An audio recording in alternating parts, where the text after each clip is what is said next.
감사합니다. 한국교회 순교사에 보면 6.25 때 충남 강경에서 순교하신 이종동 목사님에 관한 이야기가 나옵니다. 공산군들이 강경 지역에 점령한 다음에 사람들은 공산군의 눈밖에 나지 않기 위해서 대단히 조심했다고 합니다. 마치 모두가 공산주의 된 것처럼 행동을 하고 예수 믿는 사람들도 예수 믿는다는 말을 하지 않고 침묵하면서 지냈습니다. 이런 모습을 봤던 이종동 목사님은 답답했습니다. 그래서 두꺼운 큰 종이를 가지고 김장배 목사님, 자기 후배를 불러다가 나를 도와달라고 말을 했습니다. 뭐 하시게요? 그때 이종동 목사님은 명함을 만들려고 그러네. 평상시에 명함 같은 건 갖고 다니시지 않는 분이 명함만으로서 뭐 하실게요? 물었습니다.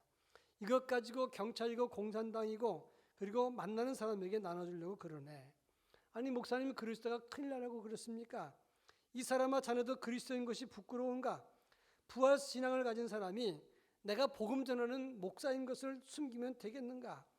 드디어 이종동 목사님은 명함을 다 만들어서 이것을 공산당들에게 나눠주고 명함을 뿌리면서 예수를 증거하다가 공산당 총탄에 순교했다는 그런 내용이 기록되어 있습니다.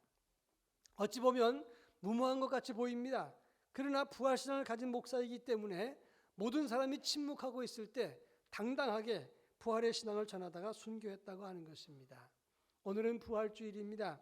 사망 권세를 이기시고 생명에 부활하신 예수님을 찬양하고 우리도 부활신앙으로 모든 두려움을 이기는 하나님의 자녀가 될 수 있기를 주의 이름으로 축원합니다.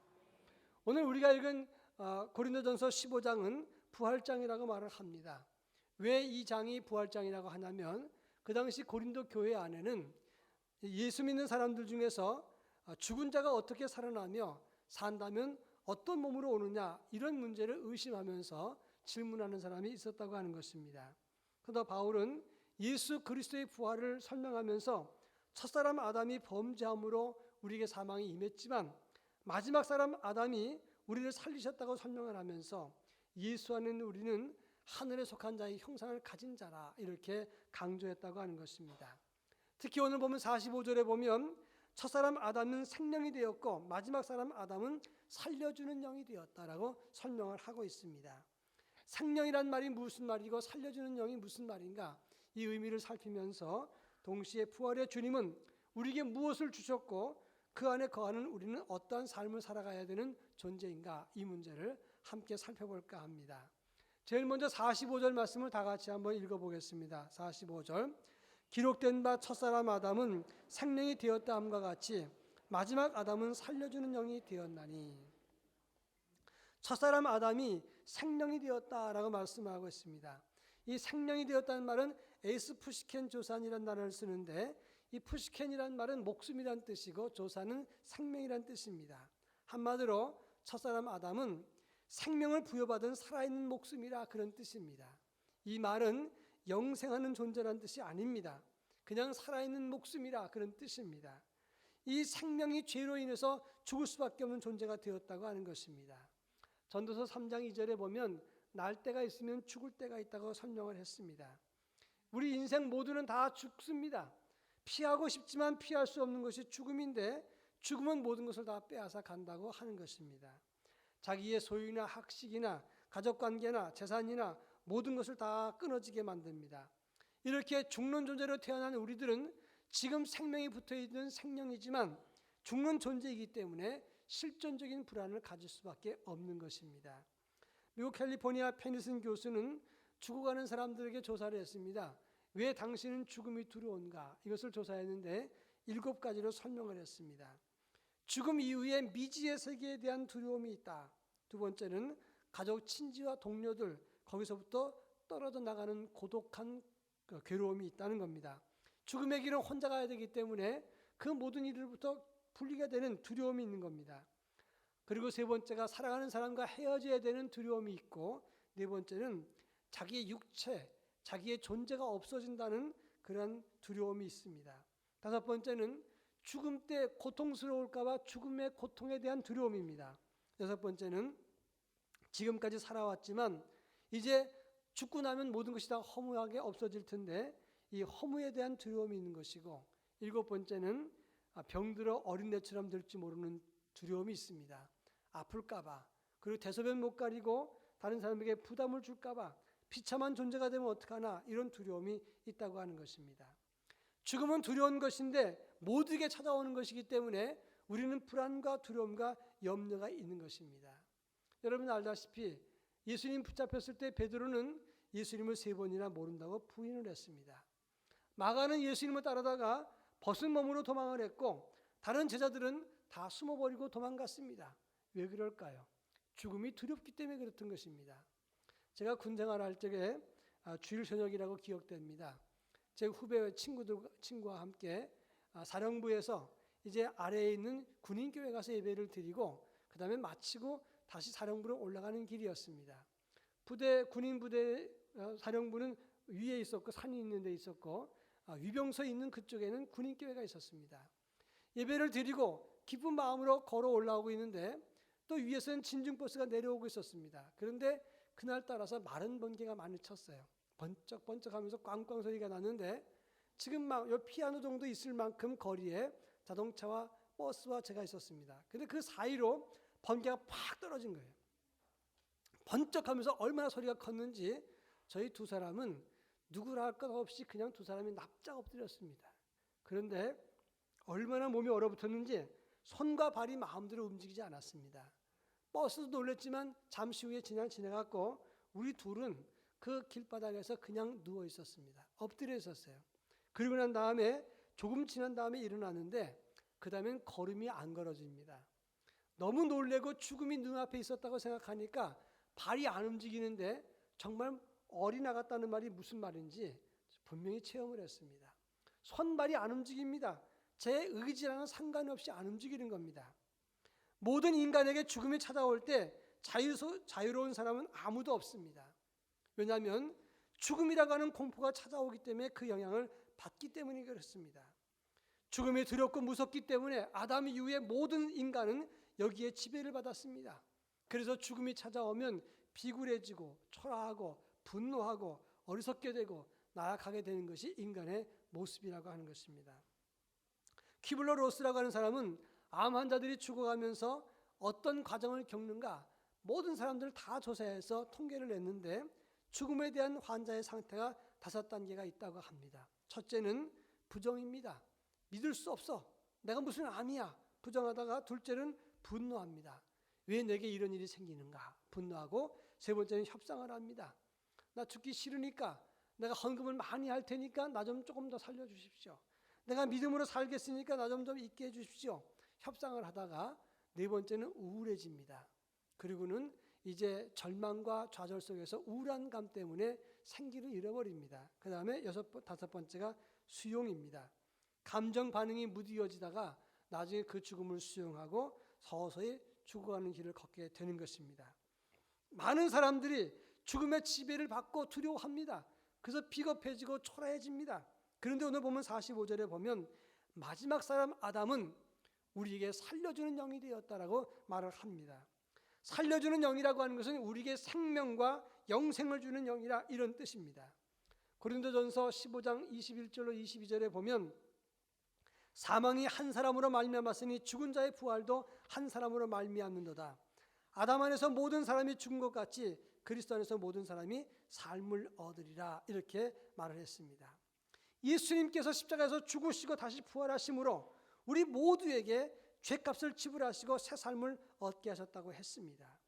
고린도전서 15장 20절에 보면 예수님은 부활의 첫 열매라고 설명을 했습니다. 여기서 첫 열매라고 하는 것은 구약 제사법에 나오는 이야기입니다.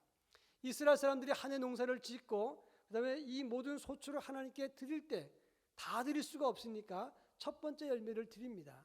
그리고 이 첫 번째 열매를 드리면서 이것은 이 모든 소출의 대표입니다. 똑같은 것입니다 라고 드리는 것입니다. 예수님께서 부활의 첫 열매가 되셨다는 말은 누구든지 그 안에 있는 모든 사람들의 부활의 대표가 된다는 말이고 똑같은 부활에 동참할 수 있다는 것을 말하는 것입니다. 따라서 누구든지 부활하신 예수님을 나의 구주로 믿고 살면 우리는 산자가 되는 것이고 예수님과 같은 부활의 몸을 갖게 되는 것입니다. 그래서 우리는 예수 안에서 새로운 삶 그리고 영생을 얻는 삶을 가지게 되는 것입니다. 부활신앙이 바로 이것입니다. 죽음을 이기신 예수 그리스도, 부활하신 예수님을 나의 구주로 믿으면 나도 부활할 수 있다. 그리고 새로운 영생의 삶을 시작할 수 있다. 이것이 부활신앙인 것입니다. 부활신앙으로 죽음의 두려움을 이기는 하나님의 거룩한 백성이 되기를 주의 이름으로 축원합니다.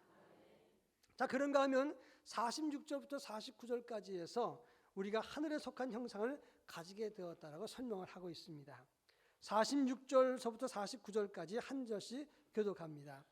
그러나 먼저는 신령한 사람이 아니요 육의 사람이요 그 다음에 신령한 사람이니라.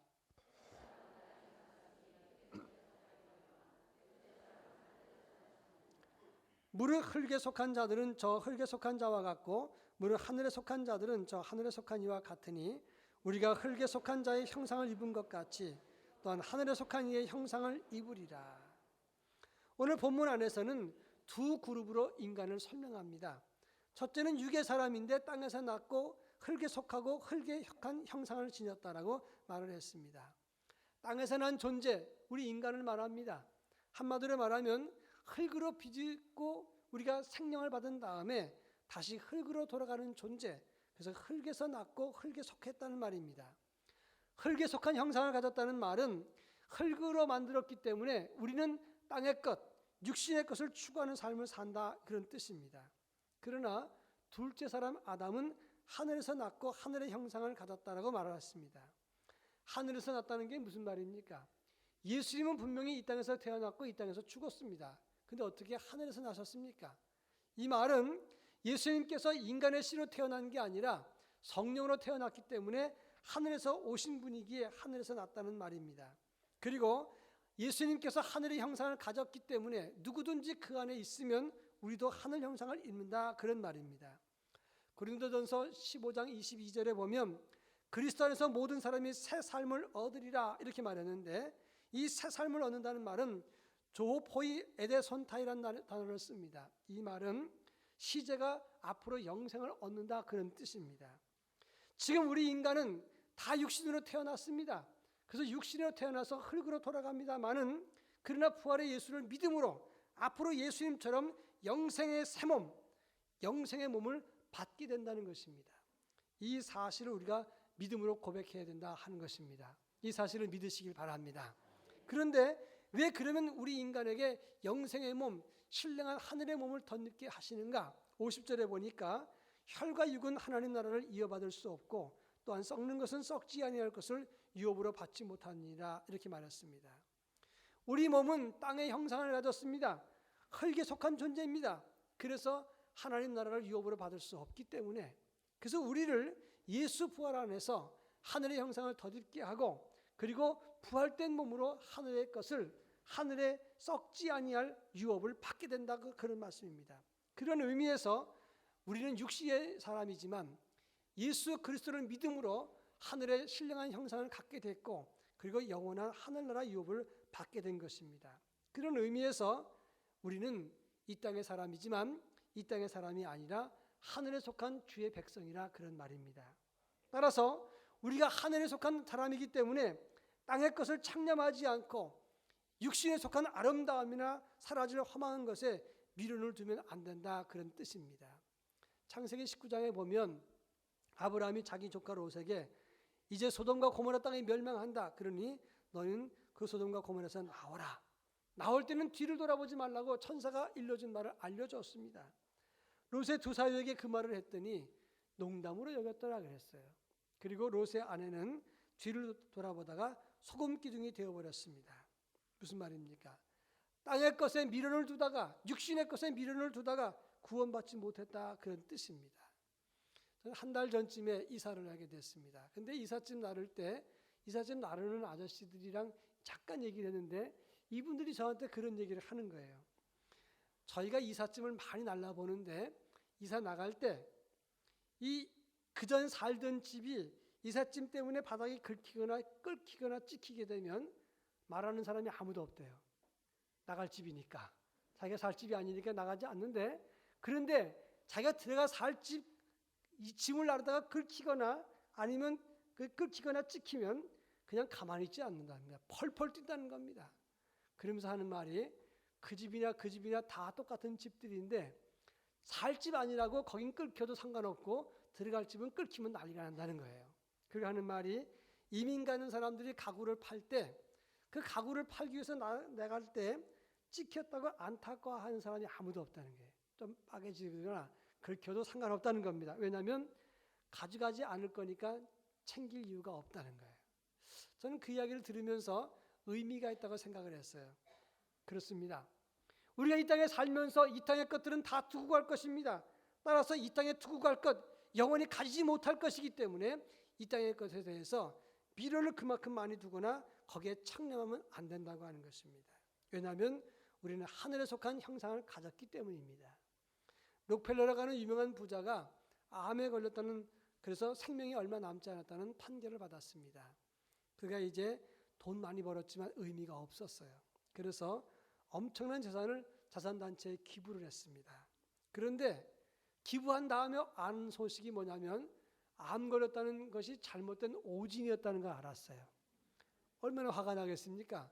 아니 노발대발할 줄 알았는데 그 소식을 들었던 이 록펠러가 속상해하지 않았다는 겁니다. 왜냐하면 지금까지는 돈 영원히 벌 것처럼 생각했지만 암 걸렸다고 하는 이야기를 들었을 때 내 인생도 언젠가는 끝이 있겠구나 생각을 한 거예요. 그러면서 내가 이제 이 오진 때문에 내 인생에 무엇이 소중한지를 알았다. 그리고 더 진지하게 이제는 하나님 나라를 위해서, 복음을 위해서 살아야 되겠다 생각을 하고 더 많은 돈을 기부했습니다. 그래서 미국 시카고 대학은 유명한 대학인데 이 록펠러가 세운 학교예요. 록펠러 채플이라든지 리버사이드 처치라든지 록펠러가 돈 내가지고 다 지은 건물들입니다. 여러분 한 가지 묻겠습니다. 부활신앙을 가진 우리는 어디 소속입니까? 땅에서 태어나서 땅으로 돌아가기 때문에 땅에 속한 사람입니까? 아니면 하늘에 속한 하나님의 자녀입니까? 우리는 하나님의 자녀고 하늘에 속한 형상을 가진 사람입니다. 그렇다면 우리는 땅의 것보단 신령한 가치를 위해서 사는 존재가 되어야 된다고 하는 것입니다. 최근에 그동안 뜸하다가 한 달쯤 전부터 저한테 중매해달라는 목사님들이 있었어요. 우리 후배 목사님들 중에서 목사님 좀 중매 좀 서주십시오. 또 어떤 권사님은 또 우리 딸 결혼하는데 좀 도와주십시오. 이런 얘기가 여러 군데 있었습니다. 제가 물었어요. 조건이 뭡니까? 믿음 좋으면 됩니다. 그래서 저는 그대로 믿고 신학생 목사 될 사람을 소개했는데 100% 깨졌습니다. 한 건도 성사가 안 됐어요. 믿음 좋은 사람이면 된다 그랬는데 진짜 믿음 좋은 사람 갖다 붙이니까 다 노예요. 노. 옛날에 목사라고 하는 직업은, 전도사 직업은 이발사 다음의 순위였다는데 요즘도 비슷하다 생각이 들었어요. 근데 또 공교롭게도 얼마 전에 여자가 반한 남자의 순위라는 내용으로 문자가 저한테 왔어요.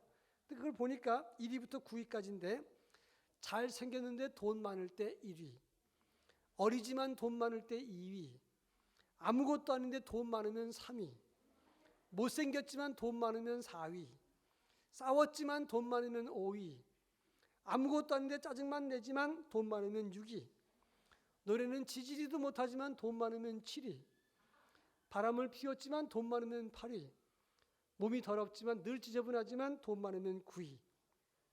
다 끄트머리가 돈 많으면 오케이예요. 그걸 보면서 제가 씁쓸했습니다. 예수를 믿어도 우린 여전히 세상 기준에 지배를 받는구나 생각을 했어요. 여러분, 우린 땅에서 태어나서 땅으로 갑니다. 그렇지만 땅에 속한 사람이 아니라 예수 부활을 믿기 때문에 하늘의 형상을 가진 사람이라는 사실을 결코 잊어서는 안 된다, 그런 말입니다.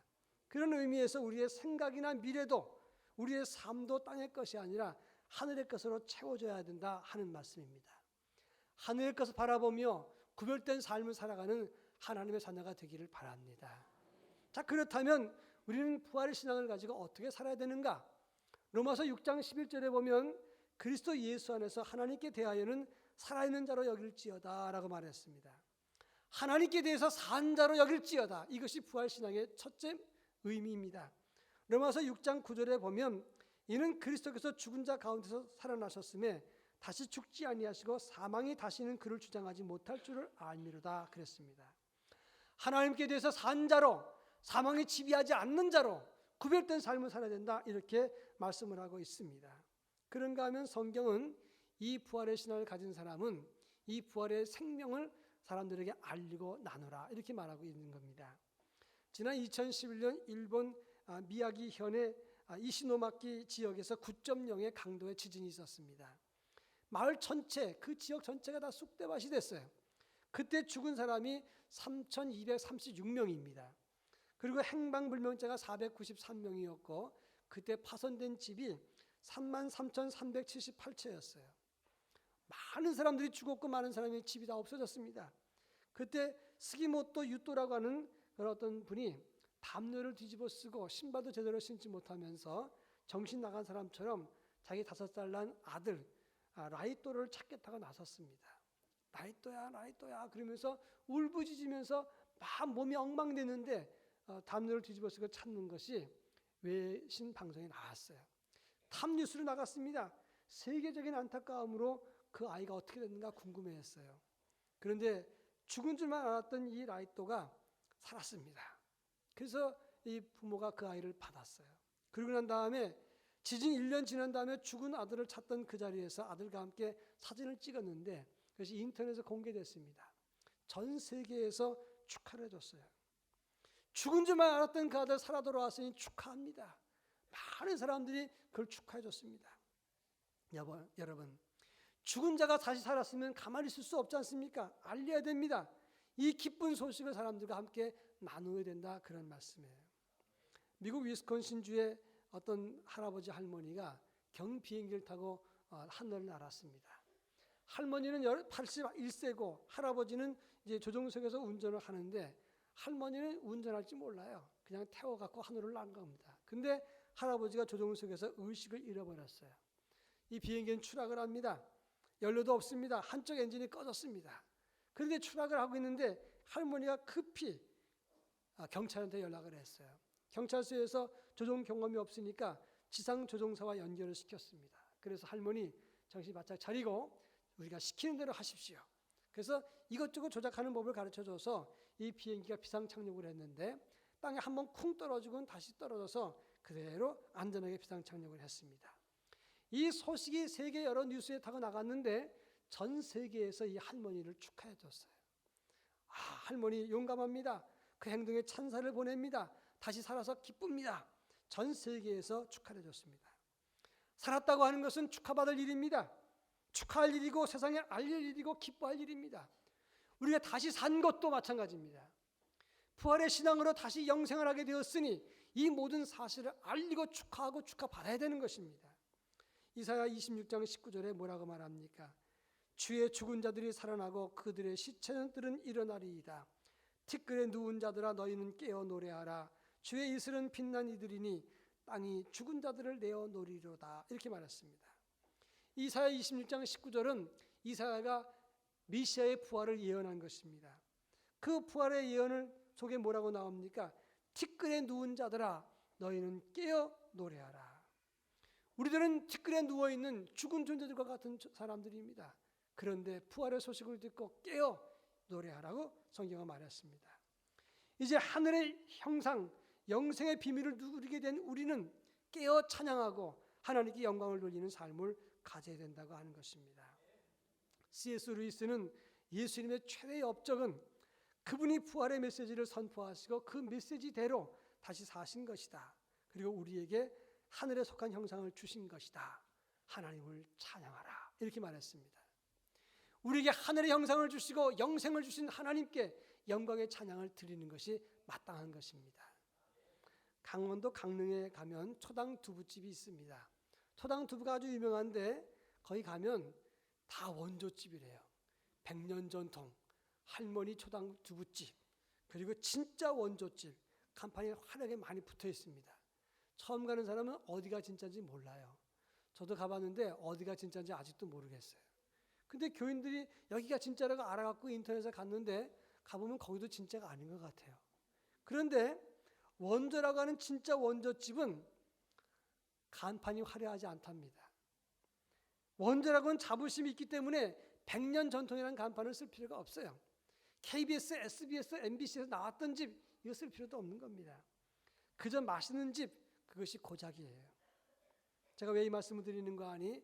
부활신앙을 가진 우리는 다른 것으로 우리를 꾸밀 필요가 없습니다. 왜냐하면 내 안에 계신 예수 그리스도의 부활이 우리를 영생하도록 하늘의 형상으로 만들었기 때문에 우리는 부활 신앙 그 자체로 만족하는 삶을 가져야 된다고 하는 것입니다. 바라기는 다른 외형을 꾸미지 말고 부활 신앙으로 무장해서 당당하고 당찬 삶을 살아갈 수 있기를 바랍니다. 이 크신 은혜를 베푸신 하나님을 찬양하면서 하나님께 영광 돌리는 삶을 살기를 주의 이름으로 축원합니다. 기도하겠습니다. 사랑 많으신 하나님 감사합니다. 육에 속한 사람으로 죽을 수밖에 없는 존재인 저희를 예수 부활로 살리시고 그리고 생명의 몸 하늘의 신령한 형상을 갖게 하시니 감사합니다. 위의 것을 찾는 믿음을 갖도록 도와주시고 우리에게 부활을 허락하신 이 놀라운 하나님의 은혜를 많은 사람에게 알리고 증거하고 나누는 그리고 전하는 삶을 갖도록 인도해 주시옵소서. 부활신앙 그거 하나만으로 붙잡고 당당하고 담대하고 그리고 자신을 꾸미는 삶을 갖도록 인도해 주시옵소서.